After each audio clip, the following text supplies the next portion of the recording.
Viviendo siempre la experiencia como creyentes, siempre encontramos nosotros en nuestras vidas algunas cosas que parecen contrarias a lo que nosotros quisiésemos.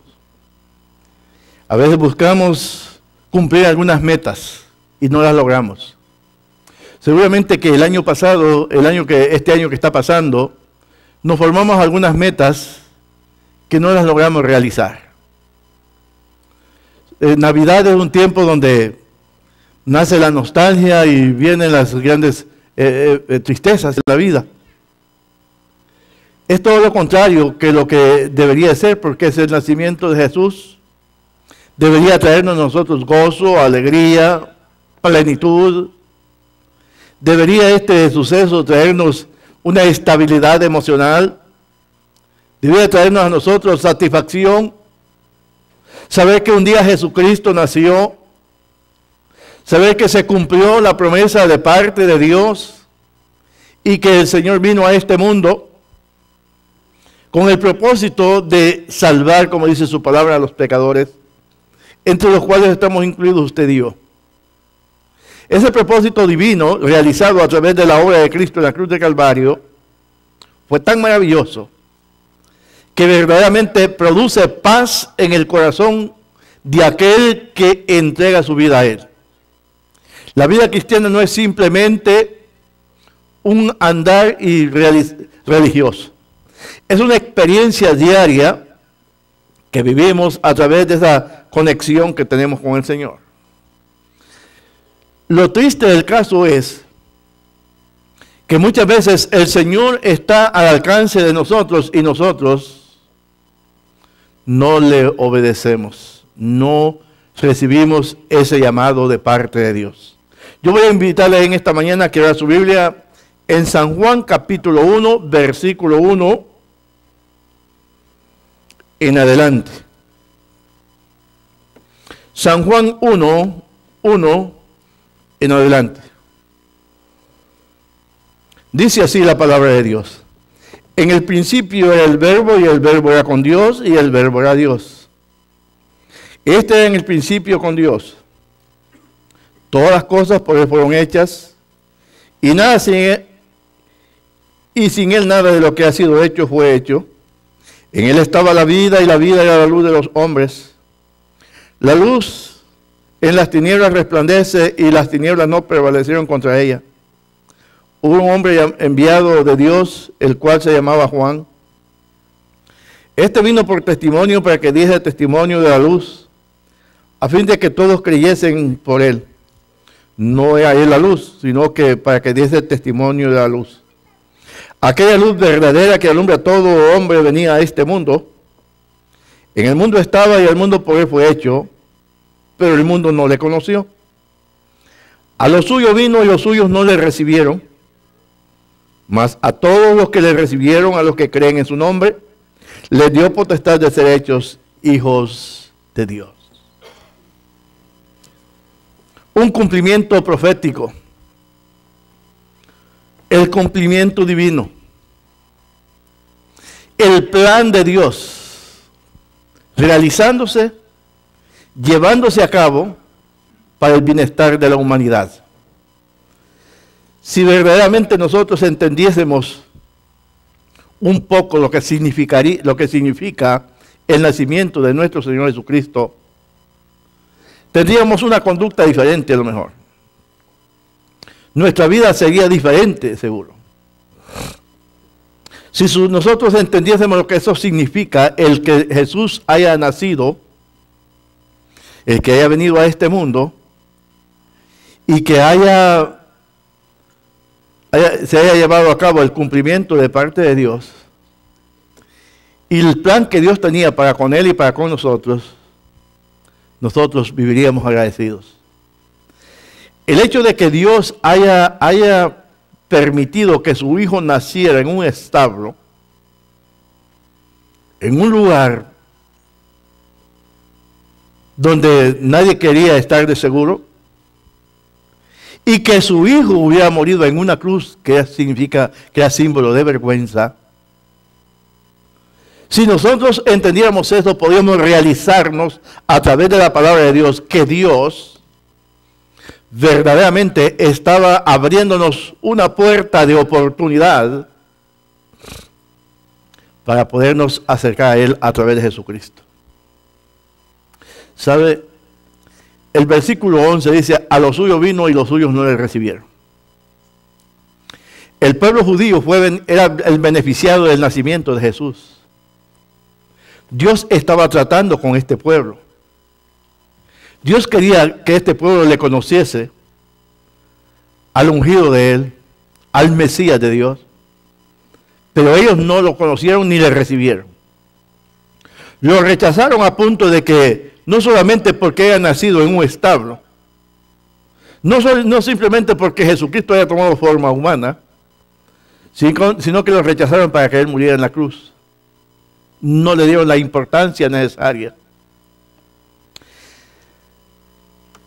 La alegría de que hubiera resultado para ellos, de que el Mesías hubiese nacido, se convirtió en persecución, enojo y rechazo totalmente. ¿Cómo es posible que un pueblo que había visto la mano de Dios, que había visto la mano del Señor obrando alrededor de ellos, cómo Dios los había sacado de la esclavitud de Egipto, los había introducido a la tierra del Canaán, y que a través de la historia Dios les estaba mostrando lo poderoso que es Él, y que eran promesas realmente solamente para ellos? En el momento del cumplimiento ellos lo rechazaron. Ellos tienen un montón de argumentos que para ellos son creíbles. Ellos dicen que si nosotros enseñamos, y la Biblia lo dice, que la salvación viene de un hombre, que la salvación no es por hombre, perdón, ¿cómo nosotros aceptamos la salvación de parte de Jesucristo, siendo un hombre? Ellos dicen de que nosotros nos comunicamos con Dios según nosotros, pero que Dios no nos entiende porque Él no habla nuestro idioma, porque Él solamente entiende hebreo. Imagínense usted cómo puede pasar esto con el entendimiento. ¿Cómo que Dios no puede entendernos? Con tantas obras maravillosas que Dios ha hecho a través de la historia y que ellos las hubieran visto, la vieron. ¿Cómo podían realizar de que Dios no era capaz de comunicarse con su creación, que somos nosotros, por supuesto? Ellos hacen todos estos argumentos que nosotros llamamos al Padre Jehová. Es un error, dicen ellos, porque la J no existe en el vocabulario de ellos. Que el nombre de Él es Yahvé, y que ese es su nombre, y que con ese nombre se ha dado a conocer. Hacen una serie de argumentos para refutar que Jesús no es el Mesías, el escogido de Dios. Por eso es que Juan escribió y dijo, a los suyos vino y los suyos no le recibieron. Tomaron más a bien rechazarle, despreciarlo, desecharlo, que recibirlo. Nos preguntamos nosotros, pasó eso hace 2000 años. 2000 años que este suceso se dio del rechazo del Mesías, del Hijo de Dios. Y nosotros vemos el Calvario, vemos la muerte de Cristo en el Calvario como una muerte horrenda, dura, demasiado, como algo inconcebible, pero pasó. El hombre, el ser humano, se ensanchó, lo clavó, lo trituró, lo mató. Y así ellos, según ellos, pensaban que le estaban haciendo un favor a Dios. Y si usted y yo nos pusiéramos a realizar este suceso, lo que llegaríamos a la conclusión de que hay que ser bastante ciego e ignorante para hacer un suceso como eso. Un pueblo que Dios había estado tratando con ellos de cerca, que habían visto los milagros de parte de Él, que sabían y entendían lo poderoso que es, y que Dios tenía un propósito, que a través de la Escritura estaba el anunciamiento del nacimiento del Mesías de Dios. De pronto, cuando este vino, no lo conocieron. Tomaron más a bien rechazarlo, porque no se adaptaba a los conceptos que él tenía del Mesías. El Mesías, para ellos, tenía que haber nacido en un lugar especial. Por supuesto que hubiera pasado eso. Que no tenía que haber nacido. ¿Cómo usted puede pensar, dicen ellos, que el Hijo de Dios pueda nacer en un establo? No, es inconcebible eso también, por supuesto. Es difícil de entenderlo, pero pasó. ¿Cómo se puede usted pensar que aquel que nos está hablando a través de toda la historia del Antiguo Testamento, que nos está anunciando, de pronto llegara de una manera que no es concebible a la mente o a la inteligencia humana? Pero pasó. Y el resultado de no conocerle fue el rechazo. De no descubrirle, de no saber quién era él, el rechazo de ellos. Es doloroso, es difícil. Y en estas épocas celebramos Navidad, el nacimiento de Jesús. El pueblo cristiano celebra el nacimiento de Jesús. Los creyentes, la iglesia que Cristo compró en la cruz del Calvario, celebramos el nacimiento de Jesús, aunque Jesús no haya nacido en este tiempo, porque no hay ninguna evidencia. No hay nada que se nos diga que nació en diciembre, un 24 de diciembre. No hay nada que nos garantice eso, pero que sí nació, nació. La iglesia, los creyentes, nos regocijamos al ver el cumplimiento de la promesa de Dios, el advenimiento del Mesías. El Hijo de Dios naciendo en un pesebre, no cabe en nuestra mente y en nuestro corazón, pero ahí nació. Y usted puede ver lo que los ángeles decían cuando proclamaban el nacimiento de Él. Algo maravilloso, algo grande, algo hermoso, que hubiera ablandado el corazón de aquellos que eran muy difíciles de hablarles, de entender. Pero decidieron de una manera deliberada cerrar su corazón a la verdad divina, al regalo de Dios. Y a nosotros nos parece inconcebible que esto esté pasando, que esto haya pasado, porque Dios estaba mostrando su amor y su misericordia a través de la persona de Cristo Jesús. Hermano mío, amigo que está con nosotros en esta mañana, el apóstol Pablo en Filipenses capítulo 2, versículo 5 en adelante, nos habla de esa humillación, de la humillación de Cristo, de ese rechazo, de esa muerte horrenda en la cruz del Calvario. El apóstol Pablo está describiendo ese suceso con grandes letras, Isaías también. Una gran realidad. No podemos realizar cómo pasó eso de que habiendo tantas personas religiosas e inteligentes, no pudieran entender el plan de Dios. Pero hoy en día, hermano mío, hay tanta gente inteligente que han aprendido cómo ir a la luna. Han hecho la computadora y con todo ese montón de cosas y la gran tecnología humana que hay. Grandes cerebros millonarios, estas personas han hecho tantos descubrimientos y no han podido entender todavía de que necesitan a Dios. Prefieren ellos en su conocimiento propio y en su realización propia desechar todo lo que se nombra de parte de Dios. El hombre prefiere creer tener lo que posee por su propio esfuerzo antes que decir que Dios lo ha proveído. El hombre camina hoy en día, después, esto pasó hace 2000 años, fue el suceso allá en el pesebre, el nacimiento de Jesús. Más o menos también 30 años después es su muerte en la cruz. Pero hoy en día, con tanta inteligencia, con tanta tecnología humana que hay, el hombre todavía sigue empecinado negando la existencia de Dios. Es inconcebible. ¿Cómo el hombre ha podido alcanzar tanta tecnología y no poder descubrir dentro de ellos su gran necesidad de Dios?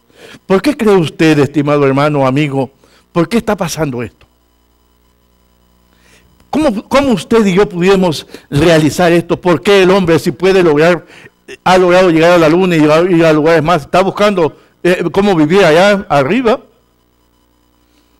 Pero todavía no ha podido entender que necesita profundamente a Dios. Andaban contentos porque ya están descubriendo algunas células que dicen que encontraron para que la gente no pueda morir. Y allá andan locos, ya las encontraron, dicen ellos.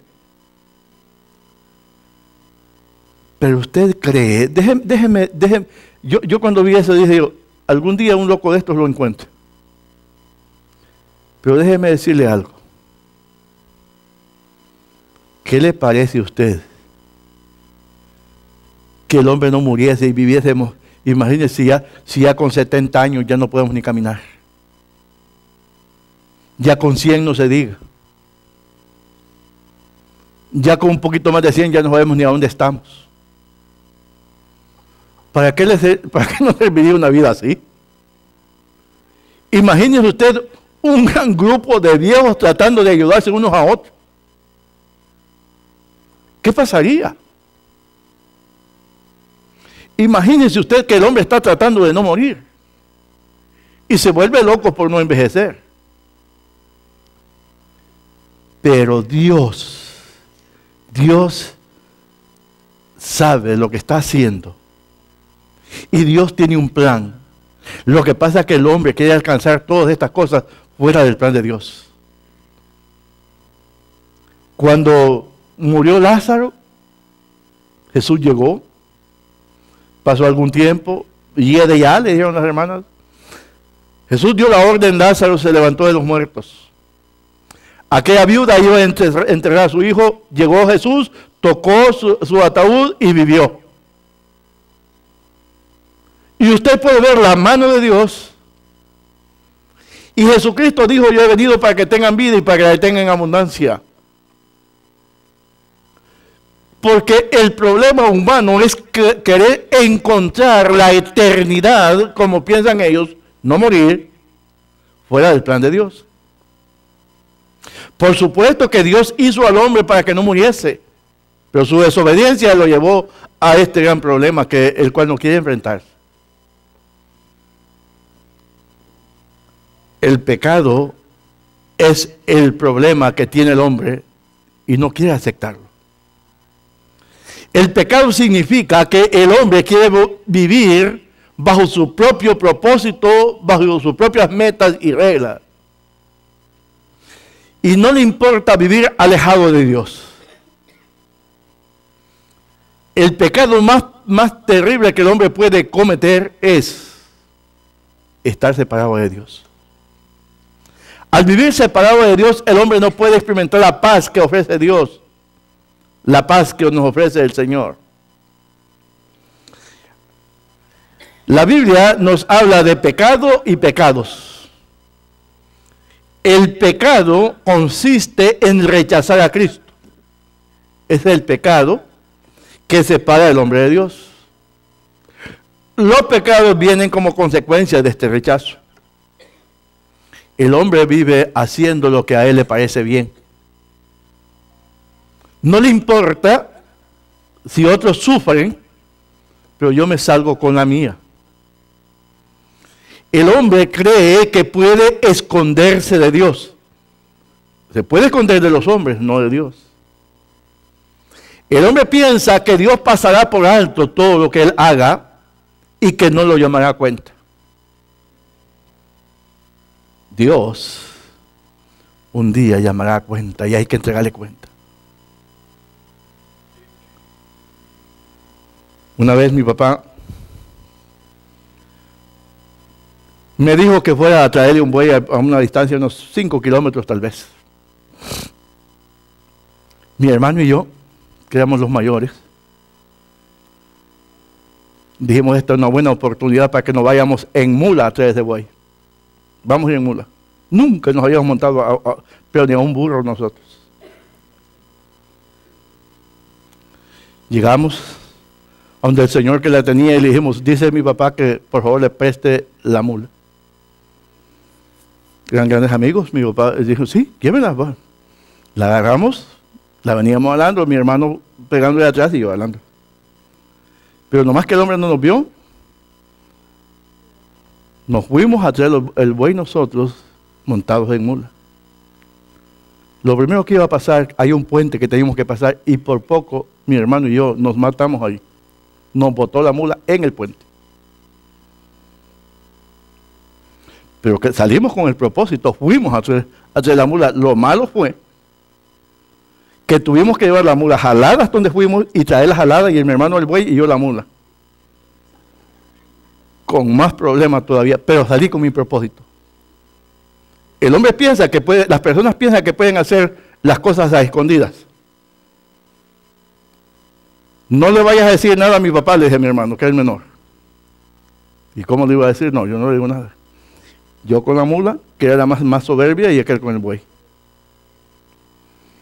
Pero no nos dimos cuenta que el hombre, como que de pronto se le encendió el foco al que nos había prestado la mula, pero Sinapo nunca me ha buscado prestar la mula. Y se fue por donde él.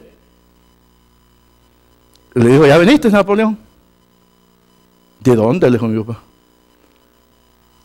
Los muchachos llegaron ahí a buscar la mula porque iba a traer un buey acá. La mula, yo cuando me he montado en mula yo. Lo triste es esto, cuando nosotros veníamos, que ya veníamos noche, porque la animala esta no quería caminar.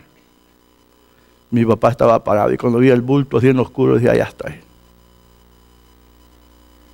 Eso fue nuestra desgracia porque de ahí nomás me dijo, vaya a dejar esa mula y viene para acá a entregar cuentas. Uno, ¿por qué había mentido? Dos, ¿por qué me atrevía a andar en animales así? Nunca me había montado en un caballo. Y yo pensé que podíamos hacer eso. Le dije a mi hermano, nos vamos a la mula, venimos a la mula y feliz de la vida. Mi papá no se da cuenta. Esto es lo que pasa con el hombre. El hombre piensa que puede hacer cosas y que nadie se va a dar cuenta. Es triste. El hombre piensa que puede rechazar a Dios y darse el lujo de decirle, yo no necesito a Dios, pero un día habrá que comparecer delante de Él y darle cuentas a Él, nos guste o no, porque no nos gusta dar cuenta. Tenemos que estar parados delante de Él y Él va a hacer las preguntas y nosotros vamos a tener que responder. Déjeme preguntarle algo. Si usted se presentara ahorita delante de Dios, ¿qué le diría? ¿Usted qué le diría a Dios? Si Dios le preguntara, bueno, ¿por qué rechazaste? A los suyos vino, dice la Biblia, y los suyos no le recibió. ¿Por qué rechazaste a mi hijo? ¿Qué le diría a usted? Ah, no, que en la iglesia, hermano. Señor, ¿por qué en esas iglesias? Ay, yo me anduve todas las iglesias de la comunidad y ninguna me gustó. ¿Qué le va a decir Dios? Entonces Dios le va a decir, bueno, yo creo que hiciste bien. Eso que anduviste viendo, se ve que tenías necesidad y que necesitabas buscar de mí. Hiciste bien en andar de iglesia en iglesia y que ningún... El problema no es eso. El problema es cuando Dios nos pregunte a nosotros, ¿por qué rechazaste a mi hijo? ¿Por qué si sabías que había nacido en un pesebre?